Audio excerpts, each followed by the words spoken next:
darkest periods, nurses showed up to work. Their value is not negotiable, and their worth is not up for debate. We know that during 9/11, it was nurses that tended to the wounded. We know that during the global pandemic, it was nurses that came into work even at the expense of their own health. They showed up even when we didn't have protective equipment for them. They showed up even as others were staying home. Bottom line, they showed up. They are here for us. When our parents or our grandparents fall sick or are in need, they are here for us.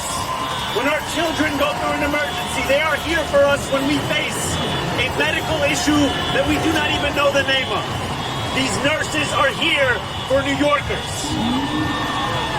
They show up, and all they are asking for in return is dignity, respect, and the fair pay and treatment that they deserve.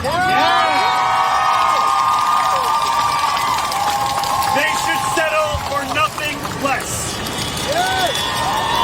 We are here today where we do not want to be, but where we must be, on the picket line, marching for justice and fairness, standing in solidarity alongside those who have done so much for the people of this city. This strike is not just a question of how much nurses earn per hour or what health benefits they receive, although both of those issues matter deeply. It is also a question of who deserves to benefit from this system. There is no shortage of wealth in the healthcare industry, especially so at the 3 privately operated hospital groups at which nurses are striking, the wealthiest in the entire city.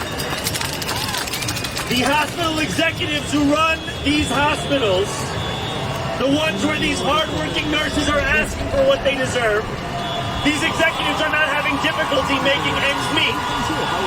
The CEO and president of Montefiore made more than $16 million last year. The CEO of New York Presby, where we are today, made $26 million last year.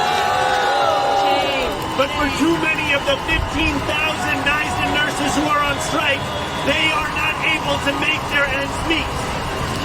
They are not asking for a multi-million-dollar salary. What they are asking for is for their pensions to be safeguarded, to be protected in their own workplace, to receive the pay and the health benefits that they deserve.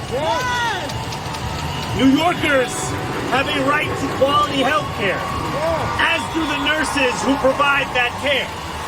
My job as mayor is to protect both of those rights, to stand alongside the working people who stand with us every day, and to build a city where everyone can live a life of dignity, not just those with the most means.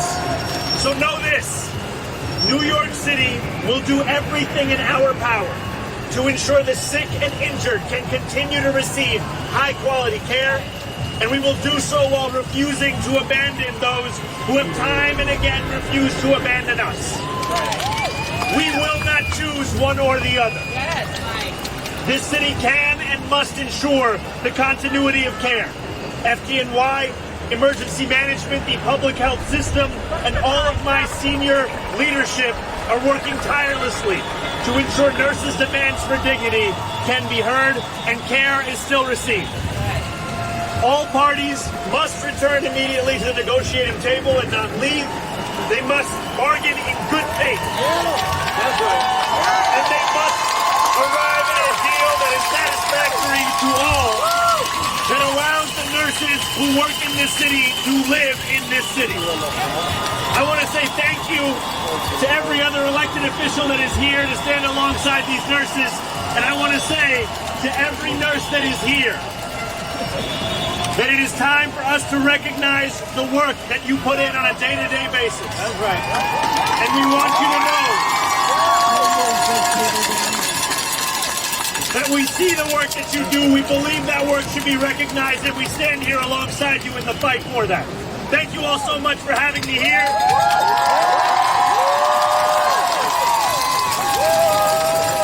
It is a pleasure and an honor always to be your mayor and to have this chance to stand alongside so many others who believe just as strongly in the importance of the work that you do. Thank you.